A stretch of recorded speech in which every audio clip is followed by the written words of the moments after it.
all reached the age of 90 and beyond.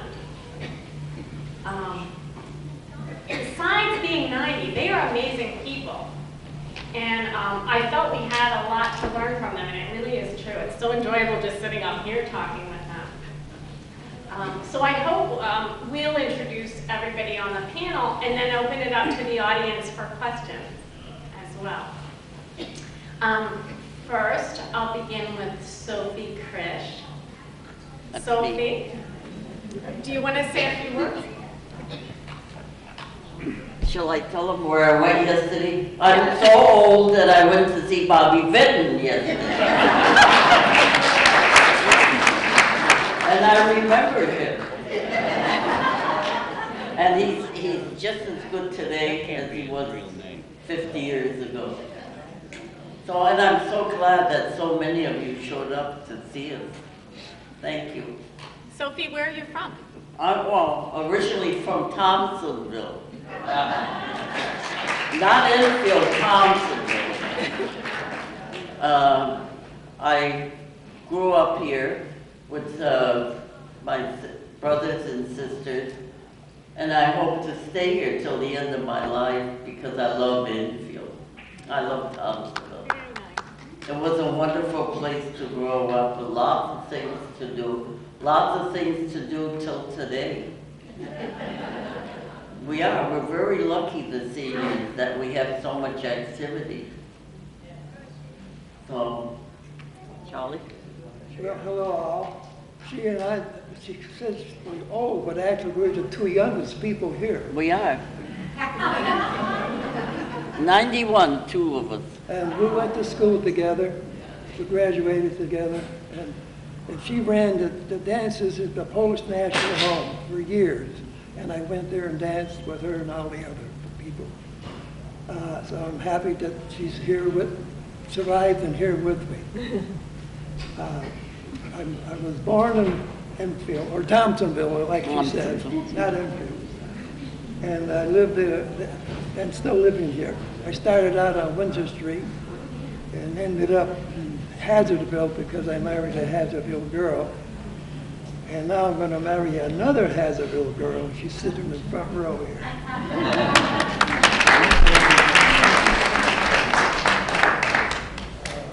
have Turn the mic up. good old days when we were young. If you put it a little closer. Almost. Get this separate checks. When we were real young, we all did a lot of dancing. Was our thing. Turn the mic up. Can't hear you. Oh. Maybe under your chin a little bit. This way? Okay. Yeah. Anyway. I'll have to start all over again. Okay, this is Sophie, is my classmate and friend. She ran the dance hall at the Polish National Home. I knew her continually for years, and she's still with my friend, sitting beside me. And we went visiting all of the old places we've been to. That's what I do. One of them was down by the river. That was my playground, was the river. And I get out of the house, get on the so-called Indian Trail and walk it. And up and down, that was my playground. That's what I wanted to bring out. And then, I want to mention when I was on Windsor Street, my playground was the Dingle. I don't know how many people know about the Dingle. Sophie. I remember. I remember. Anyway, my first playground, so to say, was the Dingle. And the Dingle was at the end of Windsor Street. I could walk out my front door and walk straight ahead and the Dingle was there. And that's where I went to listen to the birds sing and whatnot. Sliding. And slide. She knows everything I did. So anyway, then I met the first Hazardville girl I married, and she was from Hazardville. Now I was not only a Thompsonville again, now I was Hazardville. And my next wife, which is, they call me a cradle snatcher because she's 15 years younger than I am. So I'm robbed with the cradle. And that she is. How old are you? 97. Anyway, I like the fact that so many people did come here to hear us. When's his birthday? And You're running out of words. anyway, I'm happy to be here, and I'll be happy to answer any question that I have the answer to. And the rest of us will feel the same way. Okay, Ed? What? Am I all right? Yes, you're doing fine. Charlie also wrote a book. That was Chick Comparetto, Charles. Yes, now the Charles. mentions I also put the book about. And he published a book. We'll get back to that. And this is Wanda Rumbursa. Rambisa. My name is Wanda Rambisa, and I don't know if I'm the oldest one on the panel. My age is 97. And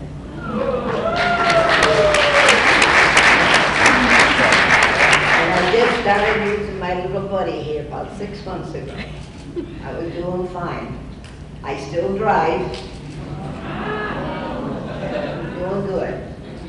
And I was born here in Enfield on Spring Street, and we were the only Polish family on Spring Street. And then I got married, and I lived up on Dartmouth, and I'm still there, which Deanna knows. She lived there too. And then there might be a lot of my questions. We didn't have sidewalks when I was a little girl. It was all gravel. The roads are gravel.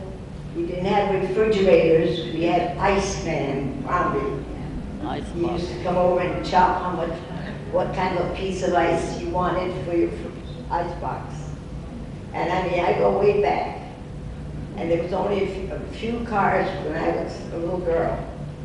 And one of them was Brown, Lee, Epstein. I could almost mention all. My dad had Jack Benny's car, Mitchell. A Mitchell, yeah. And there was only a few cars. And I mean, we had like a little farm. We had cows we had to take care of, chickens, pigs, all different things we had down our street, which is not allowed now. But, yeah. And people used to come and stand and wait for the milk. Mother used to milk the cows. We'd get them all set up ready, and they would come and get the milk. So I go way back, so if there's any questions, you can ask me. Thank you. Thank you, Wanda. Thank you, Marguerite Dupree owned a shop in town. I have a soft voice to begin with. Everybody else is telling their age, so I suppose I might as well. I'm 93 and a half. I've had a wonderful, wonderful life. I didn't grow up in Thompsonville, but I had a ladies' specialty shop in Thompsonville on Pearl Street for a long, long time. And I had it for 20 years. And at that time, in the 70s, Thompsonville was going to have downtown redevelopment, which they're talking about in town now, so I get a bang out of that. And the building that I had my dress shop in was raised, and LaRussa Appliance Store was on the other half of the building. You probably remember LaRussa. And so anyhow, we lost our building. I understand there's a parking lot there now. It's right across from the firehouse, the old firehouse. And I've had a lot of wonderful things happen. I was a judge in the Miss America pageant one year. We had it at the Enfield High School. Yeah, I felt like I had a lot of wonderful stories. Thank you all for coming. And Ron Hale. I've got to tell you this. My birthday next Friday, 97 years old.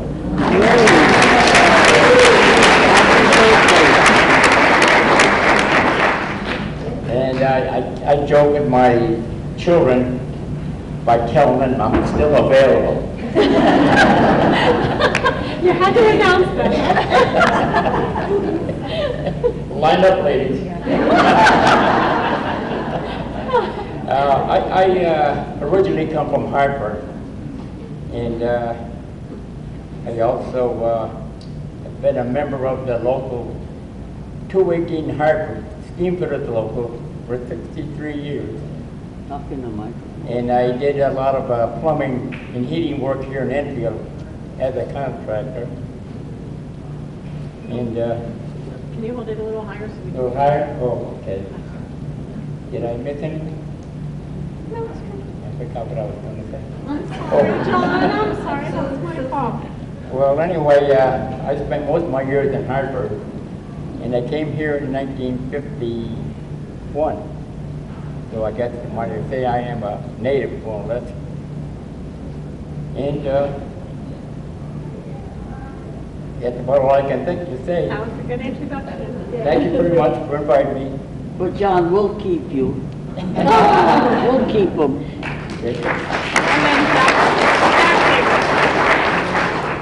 My name's Jack Jacobson. They call me Jake, and that's all right. And can you hear me? Yeah. And I guess I'm one of the few here that are Hartford native, both of us. And I moved to Windsor Locks in 1963, and over here in 2007. And I'll never forget, the first time I saw Thompsonville, it might have been about 70 years ago, and I went back to Hartford and I told people, you wouldn't believe it. It's a little place with 2 family houses and sidewalks and fire hydrants, just like a city, but it's so small. I remember saying that to people. And what else can I say? That's okay, we'll ask you questions. Oh yeah, I can say I'll be 97 next month. No, 96. 96. And contrary to John, I wouldn't wish me on anybody. I mean it. Any questions from the audience? Dora has I'd a like to hear John tell about the big band era. The big band era, when they came to Hartford. Yes. Tell us about it. Dora was mentioned it to me about the State Theater in Hartford, which was quite a big place. I'd just like to let you know what the admission price was on a matinee, Saturday. 15 cents. Wow. And with that 15 cents, you saw 2 feature movies, a comedy. And Tommy Dorsey on the stage. Wow. Not talking about, we had 12 vaudeville acts for 15 cents. I used to go there 10:30 in the morning, I'd be home at 6:30 at night. That's about it. Ask him to tell the names of some of the bands that came to Hartford at that time, 1942. Dora wants I you to know. tell some other bands that came. What? Dora wants you to tell some Oh, other bands that came. The band, let me see. All the big bands, Oh. Cab Calloway. Did you want to talk So, about it? I don't remember all, well, I never went. So, when Frank Sinatra played there, they had a line from the State Theater, if you're familiar with Hartford, up to Morgan Street. You know how long that is? From the State Theater to Morgan Street, there's a line of people waiting to go into there, and they only cost you 15 cents for admission. You didn't need that. State Theater. Jack, you wanted to say something? Well, I was going to say, I'm a big band favorite right now. I got, oh, you can't hear. I'm sorry. I got that music channel on TV, like from 9:38 is Singers and Swing. I listen to that all day long. And I saw every big band. My favorite band was Artie Shaw. You ever hear of Artie Shaw? Yeah. He was my favorite, but I liked them all. Miller, Goodman, Dorsey, Ellington, Basie. Those were the square bands, we called them. Yeah. Today I love them. I listen to anything as long as it's not rock and roll. So anyway, he's talking about the State Theater. I went through all of that, yeah. Oh, before we went overseas, we were stationed in Philadelphia, and a buddy of mine and me, we got a pass one day, and we went into Philly. And we saw this place in downtown Philly called the Downbeat. So we went upstairs where it was, and an unknown trumpet player, his name was Dizzy Gillespie. He was playing there with a piano and a guitar and drums. And he was up on the stage, and we were the only two guys in uniform in there. And in walks Martha Ray and another woman. She was in a show across the street. It was like the State Theater in Hartford. This was the Earl Theater in Philadelphia. She came up to have a couple of drinks. She sent us 2 beers. We didn't order these. So the waiter says, Martha Ray sent the 2 beers over to you. Did you think we didn't get her autograph and thank her? We didn't go over and thank her and get her autograph? We didn't get Dizzy Gillespie's autograph? And how many times he appeared in Hartford at the Bushnell? About 2 or 3, 4 times. I never had the money to go see him. And if I ever got in the backstage you remember that GI in Philadelphia? If you remember, he'd probably get a big kick out of it. Never had the opportunity. Well, that's all I have to say. Do you have just another question?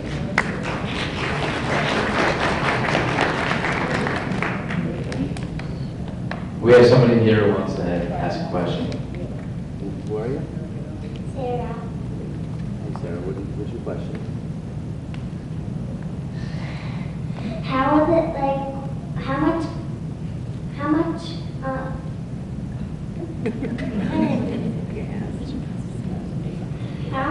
dollars was gas? How much was gas? That's a good question. How much was gas? Dollars was gas. 12 gallons for I $1. remember 10 for $1. 12 gallons for $1. And you got a dish with that. Yeah. And you got a dish with it. The only thing is, we couldn't afford to have a car. That's right, who had cars?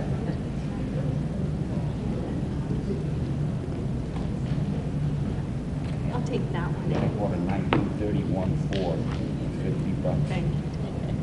And when I went to service, Dave will get a battery for I this left one. it to Okay, my thank brother. you. He That sold was it. the problem. So you said it was 10, 12 gallons. 12 gallons. Bread And a was plate. like 10 cents a loaf. Another question? Does anyone? Sure. This is for the whole panel. The whole panel. What advice do you have for the rest of us so that we might be 90 one day? What advice do you have so that they might be 90 one day? We'll start with you, Sophie. Just keep going, keep dancing. That is true. I still go to dances, and, but keep going, keep your minds going. And you won't do it at home. You got a beautiful senior center. We've got so many activities in town everywhere. The schools, and volunteer. To me, I volunteered for 25 years. That's the biggest thing I could have done. But volunteer, they all need volunteers everywhere. but volunteer and help. When I walked into the parkway and everybody hugs you, what more is there better in life? So please, if any of you are bored at home, go and volunteer. They're all looking for volunteers, even the senior center. Very nice. Thanks for the advertisement. Chair, what's your advice? Well, I come up, obviously do what you said, because we went to school together, we're the same age, and did the same things. Dancing was our first choice, as she says, and we danced a lot, and I was outdoor a lot. I mean, that's probably my advice, if you can do it. But I always went outdoors and did things instead of indoors. And, apparently I'm at work because I'm still here. And also, avoid the extremes. That would be the idea of staying, that is extreme in doing smoking or drinking or whatever. That contributes to a shorter life, so you have to go easy on that. And so I feel as though also I kept busy. Out of winter when I couldn't go out, I wrote. And I published a book about hazard of outer novel, which is in our library surrounding Enfield. And I'm also in the process of another book on my life. So I feel as though I did something useful when the snow was underground, and when it wasn't underground, I was outside. And apparently it works because I'm here to talk about it. Thank you. So, here you are. Thank you. Wanda, what's your advice? My advice would be to keep busy, keep your mind open, and keep your hands working. I knit, I crochet, right now, I make a lot of things and I give them away. But it keeps my mind open. And I'm making dusters, and you wouldn't believe what it's made of. Rug yarn and wire clothes hangers. Yes, I'm making them, and I'm giving these away. So I keep myself busy. I go to my son's house. He's got pets that have to be taken care of. He's got all kinds of birds I have to do. I work there every day. And then I come home and do my own work. So I keep it busy. I got a beautiful pear tree. I used to peel the pears, give them to my neighbors, cook them. Now I can't peel them as well. So I tell them, come over, you can have all the pears you want. So I keep myself busy every day, going back and forth. Thank you. Marguerite, your advice? Well, first of all, maybe I sound corny, but God's got to be your friend. I really believe that. And then I agree with Sophie also. Volunteering means a lot. You keep your mind on other people's problems, and you don't have room for your own problems. I've been a commissioner on aging for 13 years, and I think it's probably time for me to resign, but I don't know, something just tells me to keep going. I volunteer for other things, and think of other people. I think that really helps. Think of other people. Try to help them as much as you can. John? Your advice on how to get to Martin? Abstain from smoking and drinking.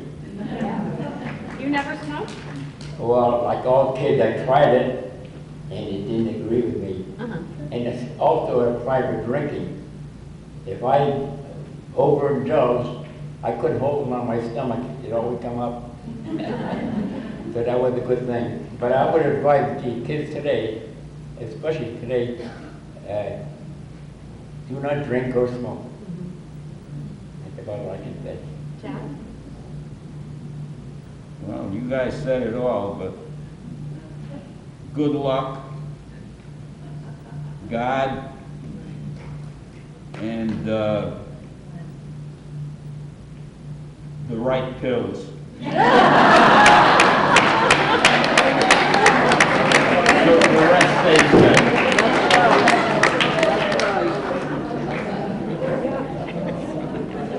Dave, Kim has a question. Hold on.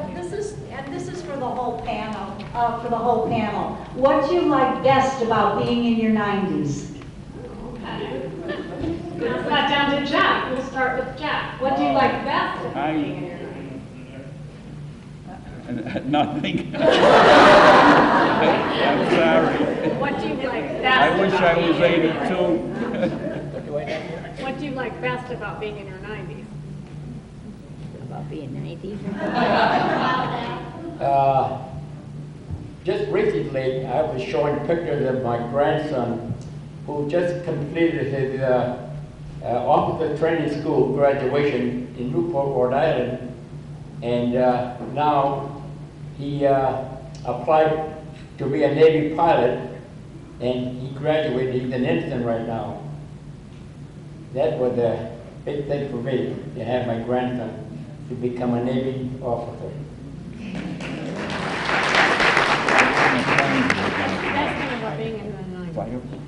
Well, I think the very best thing is the fact that you're still breathing. The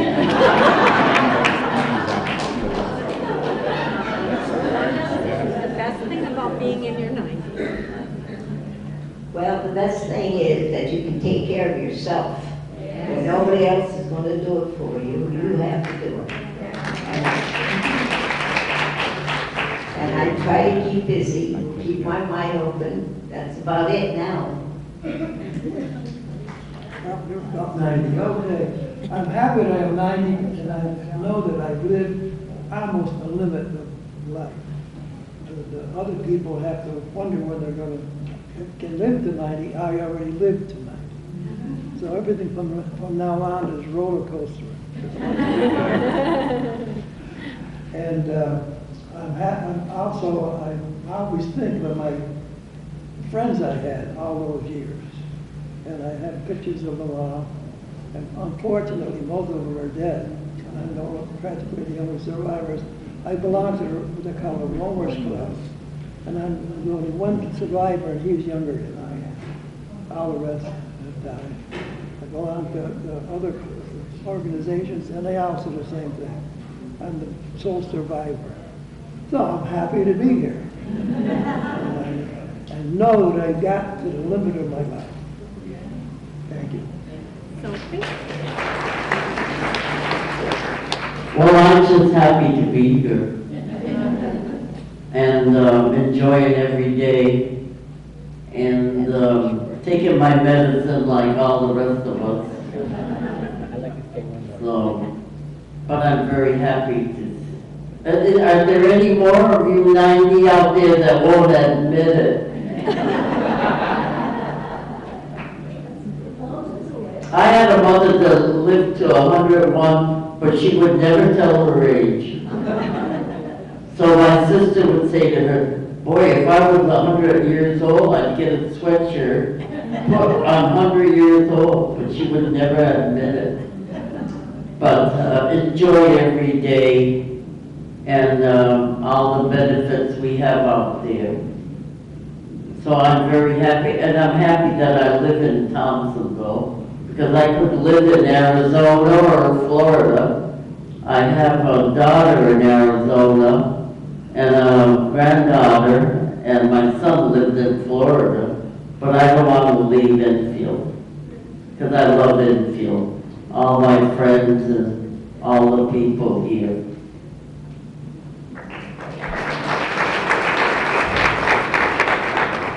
John wants to say something.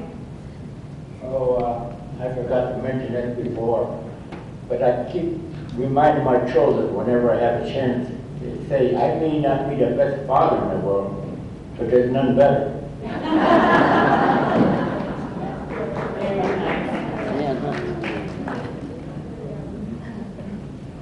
I'd like to know what age all of you stopped driving, of the drivers, what age did you stop driving? Well, Jack does drive. I still drive to Stop and Shop Right in the senior center. Wanda drives. I beg your pardon. You still drive? Yeah. Yep. Sophie, do you want to take this question? When did you stop driving? Well, I have 3 eye doctors. One of them complains of the motor vehicle. And I'm sorry, but I'm not driving anymore. I wish I was, because I used to do so much more when I could drive. But because of my eyes, I'm legally blind right now, and they won't let me drive anymore. They took my license away. But hang on to your license if you can. How has that affected your life? I have to stay home. I used to go everywhere, every funeral, every wake, senior center. Now I have to depend upon rides. But I do have a lot of friends that are very good to me. And I get out, because I'll be looking for a ride after this program. I want to go to a wake. Well, I have an automobile, fairly new, and I have a license, but my bride-to-be does all the driving for me. She drives both her car and my car when necessary. We have, you each have our own car, but she does the driving, 100% driving. I possibly go to church sometimes, although not often. I have a driver. Very nice. Did you want to talk about driving? Well, driving is my life right now. I can go where I want and do what I want. And I thank the Lord every day for bringing me back home safe. And I can't depend on any of my friends now because they're all gone. And so I'm left alone to do what I have to do by myself. And I thank the good Lord.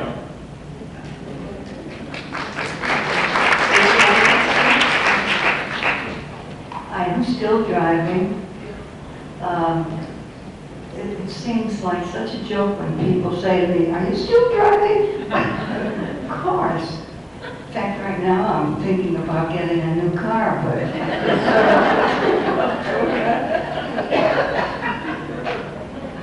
Did you want to talk about that, Jack or John? Did you want to talk about driving? I'm still driving, that's all. Yeah. Any other questions? Come back there.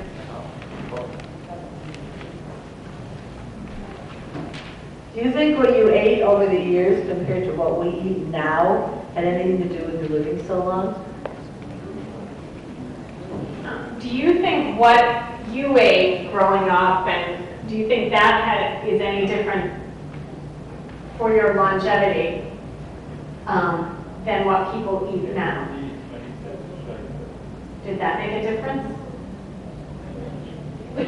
now, rather than fast foods, we had old-fashioned cooking, which was good. And now you go into a restaurant and they call it gourmet cooking. That's what we had years ago. John, what about you? Do you think it's different? The food that you ate, did that make a difference? Do you want to comment? I don't know.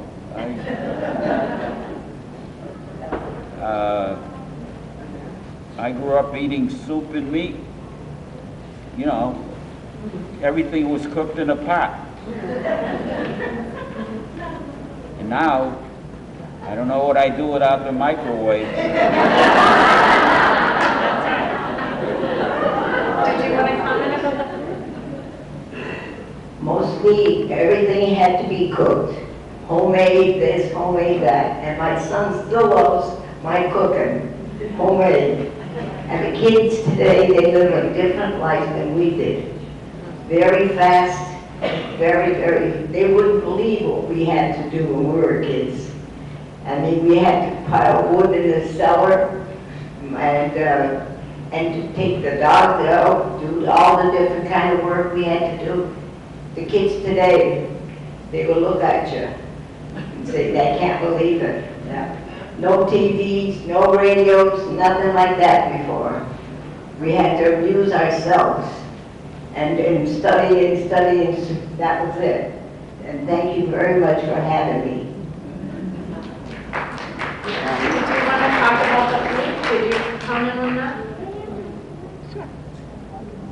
As far as food goes, I always ate simple meals. I mean, New England style meals, shall I say. And apparently they're very good because I'm still here eating them. But I like the simple, I don't care about the fancy meals. I always like the simple meals, and my future wife cooks simple meals and I enjoy them. There she is. Well, I gotta tell you, we had lots of chicken. Because we had chickens in the backyard, rabbits in the backyard, a big garden. If we wanted a carrot, we went out, washed the dirt off in the grass and ate it. And we had vegetables all winter. We put leaves over the vegetables and they didn't freeze. So, but we did have lots of chicken. And we didn't go out much because who could afford to go out in them days? There weren't all the fast food restaurants they have today. So, I think that's it. Any other questions? Do they remember the Hartford fire they had? Oh, the Hartford fire. Oh, yeah. That was Do you remember the Hartford fire? When was that, 1944? The circus fire? 1944, was it? About that time. Yeah, with the Bonner Bailey circus was on Barber Street in Hartford, where the people lost their minds. I remember that very well. In fact, I was in that area when that happened. Jack, did you want I was in Italy then when I heard about it, but my next door neighbor lost somebody in the family at that fire. It was walking distance from where we lived. You say it was Barber Street, and we lived on Garden, and so you could walk to that. Right close by. Yeah. Yeah, that's it. There was quite a book written. There was quite a book written about the fire. I had the author come and speak to at the college one year, and then they finally found out who the little girl was.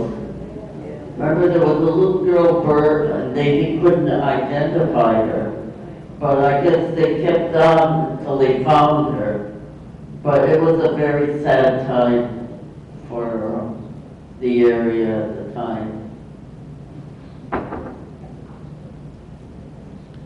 I wondered how the Depression influenced your life, and is there something that could help us today that you learned from those hard times?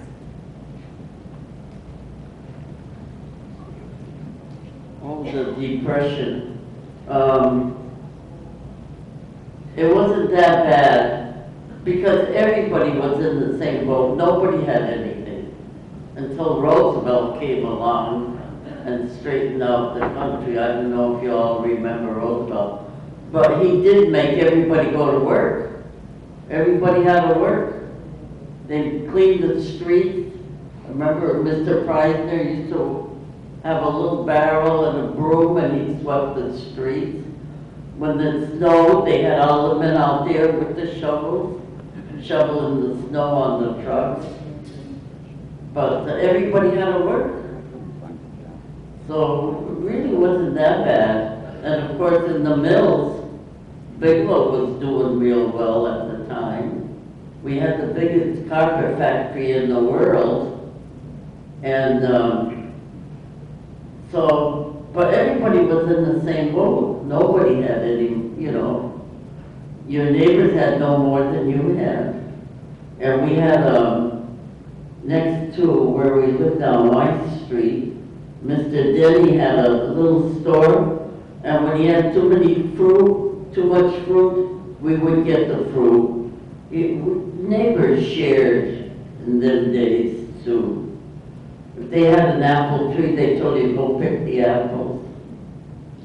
So, I didn't think it was a bad time. In fact, I think it was better because at night, we would all sit on the steps, all the neighbors. The cashiers had a grew tomatoes, and one of the neighbors would bring tomatoes and half a loaf of bread, and we all sat around, we all played games, but you don't see that anymore. Everybody's got a front porch, but nobody sits on them. So in them days, everybody sat outside, all the neighbors, and everybody had grapevines in their backyard.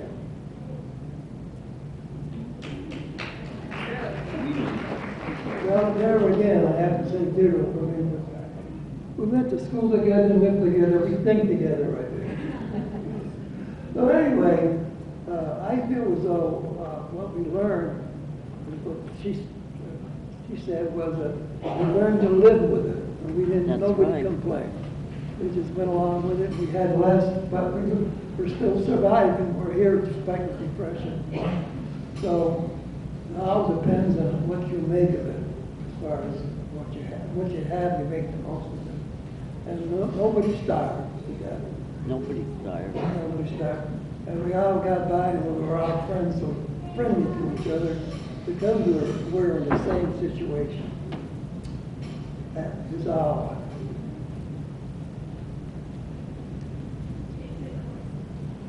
Things weren't too easy then. I remember having to go to work, and I worked in tobacco. And if you know what tobacco, you had to put the tobacco on the table. And you had 4 women, you had to feed the tobacco, and they were sewing it. And you got $1 a day. And they used to come with a truck and pick you up. And that wasn't easy. I fed 5 people, they gave me a quarter more. Big deal. But in them days, you would buy a loaf, 2 loaves of bread. Bread was only 10 cents, 12 cents a loaf. And then there was other things that I had to do. I had to quit school so I could stay at some of the work. Because then I had to go to work in the warehouse. There you sort out the tobacco, size of tobacco, so I was making a little bit more. Bring it home, give it to your mom. Here it is. Get a quarter to 10 cents to go to the movies, and you were lucky if you got 10 cents out of that pay. But we had to do it, and that was the way we had to live right through. Not easy.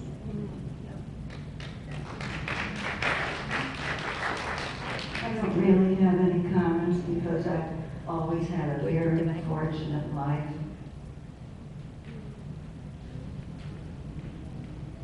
No, I'm. How many remember the ice box? Sophie wants to know, who remembers an ice box? Who had an ice box? Remember where you had to empty the water or it would overflow? Ernie has a question? Okay, someone else.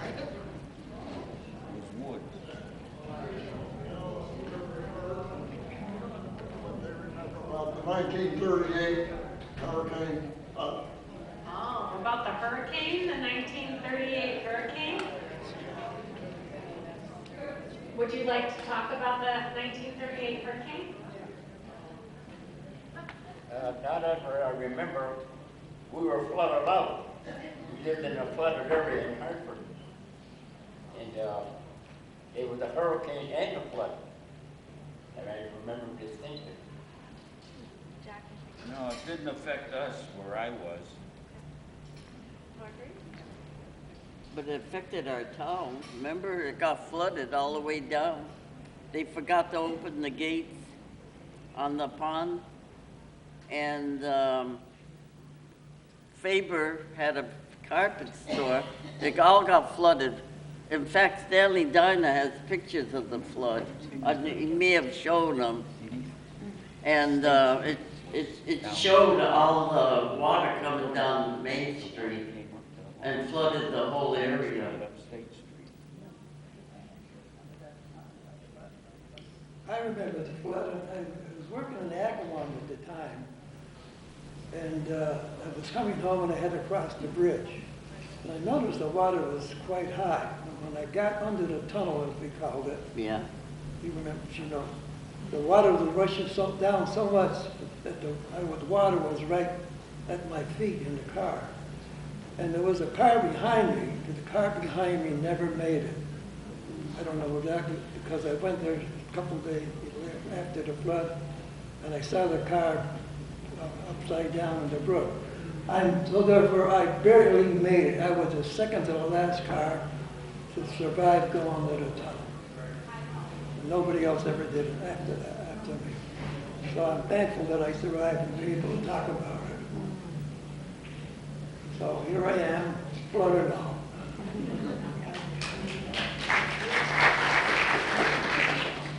I wondered if anyone on the panel ever graduated from high school. And for what? How many graduated from high school? I'll tell them. Oh, that's a good story. If I got a job, was able to get a job during the Depression, I wouldn't have gone to high school. But I couldn't get a job, so I graduated. That's the God's honest truth. Oh, I'll tell her experience. My older brothers, I was the youngest, they used to needle me all the time. Go to work, go to work. And there was no work. So I went to school.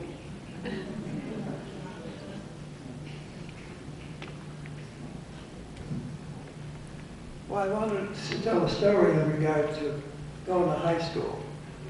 After I graduated from high school, I was 17 years old. But there was nothing, I didn't have a vehicle or anything, so I had to work. And Bigelow was there supposedly to go to work. So I went there for an interview, and she was asking me questions. I finally got to the schooling. Oh yeah, I said, I graduated from high school. I thought it would be a big deal. She says, well, I'm sorry, sir. I cannot hire you. I said, why not? She says, you are overqualified.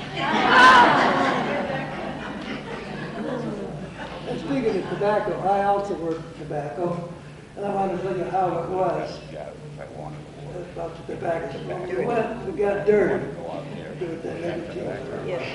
Anyway, and the people who lived in the so-called Frenchtown, that's a tariff street area, they lived, of course, near the river. And I had friends, my friends, one of them, Stanley Danya, who she knows. And he lived there. And he told us there was no bathtubs in the house.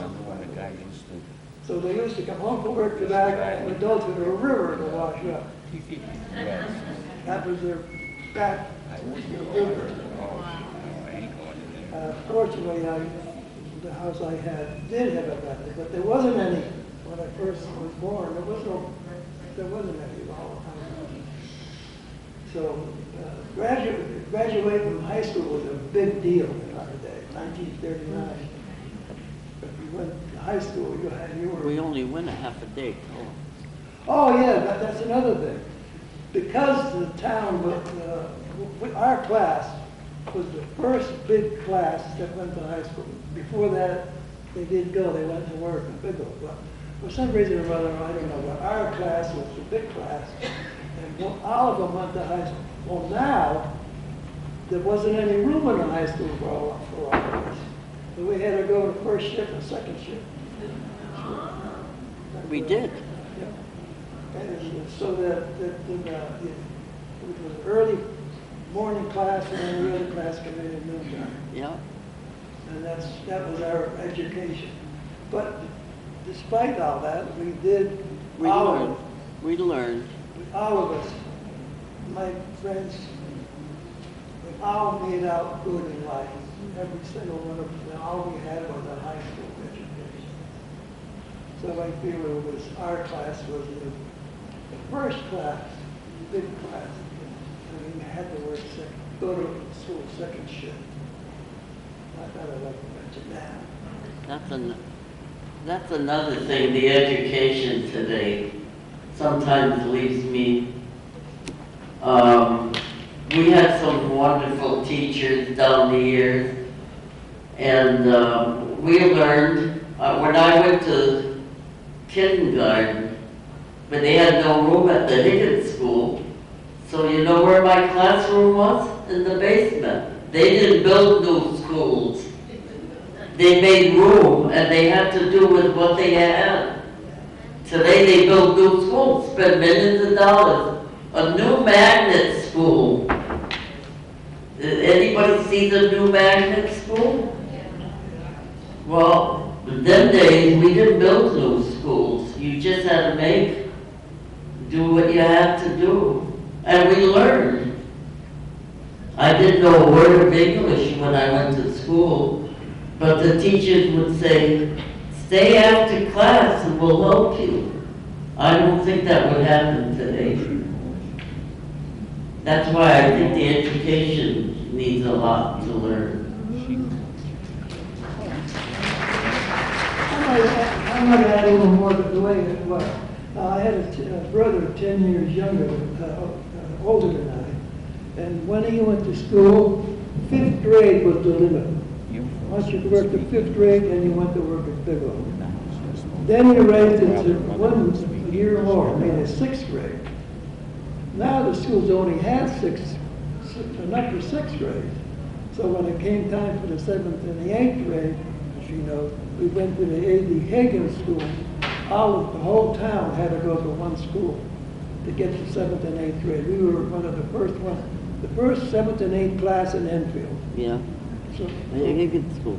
Yeah, she and I were the first two people to go to this new system.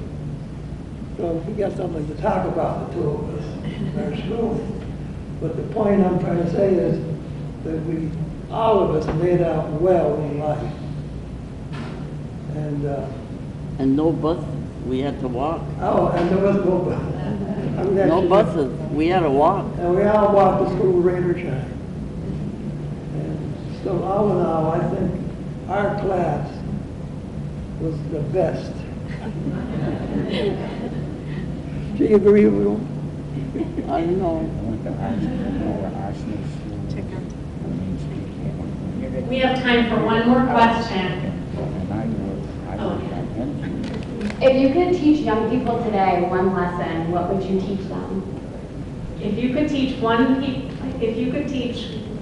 people today one thing, what would you want to teach them? If you could teach young people today one thing, what would you teach them? Jack, do you want to start? Okay, Marguerite, would you like to start? What would you teach young people today? Well, I think first of all, the kids need religion. And they've got to learn right from wrong. They've got to have a good conscience. What would you teach young people today? One thing. One thing, study. The kids today, they come home and I see my neighbors' kids come home from school and 2 minutes they're out playing basketball. That's not study. And study is very important. I know because I had to do a lot of it at home because I had to leave school in 8th grade. And I studied and studied. Then I went to night school for 3 years. Then I got myself a job. And does anybody here know the name Big House? The Big House? You know what that is? The jail? Jail? The jail? Jail? Huh? Jail? Prison. I got a job in the prison at the northern part, and that was the worst one. And I worked there for 11 years until I retired. And I feel sorry for the people that are going in there because it's not a good place to be. And I would tell the young kids today, study all you can, because I did that on my own. So I was capable and able to do the work that they wanted me to do up there. So I said study. Anything that you wanted to tell? One thing that you wanted to tell them? I forgot what I was. Okay. We're all set? Big house. Did you want to say anything? All right, sure. For the man, I guess. What was it like if you wanted to date a girl?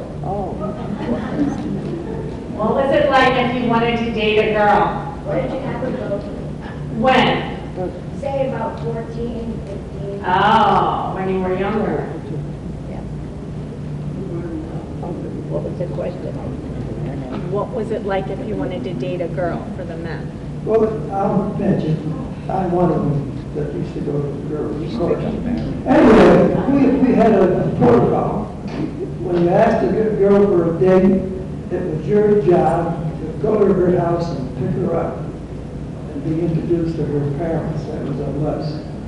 Then we had to bring them home. That was our job. We had to pick them up and bring them home. Now, this is all they're walking, by the way. Well, therefore, we had parties. We invited girls that lived in the area where we were going to have the parties, so it would be less walking. And of course, having the party involved spinning the bottle. I don't know if you know what we said. Anyway, we had the bottle, we made a circle of boys and the girls, and we spin the bottle. And we'll Oh, yeah.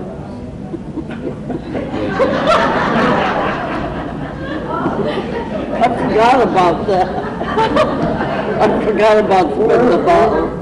Wherever the bottle pointed to was your mate, and you went in the closet, in the nearest closet.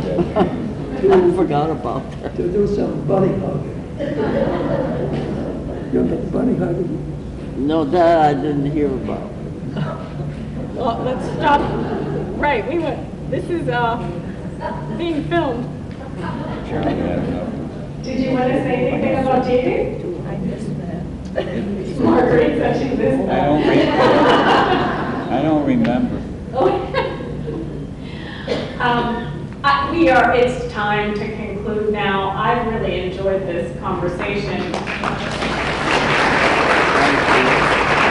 One thing that I've noticed, and you probably have too, these are fabulous positive attitudes that everyone has. Enjoy their life, the things that you're saying, very positive, dancing, joy, and just feeling good, and then humor. That's what I have heard today, and I've enjoyed the things that you said. So thank you very much for coming, and thank you, Jack. Thank you, John. Thank you, Marguerite, Wanda, Chick, and Sophie.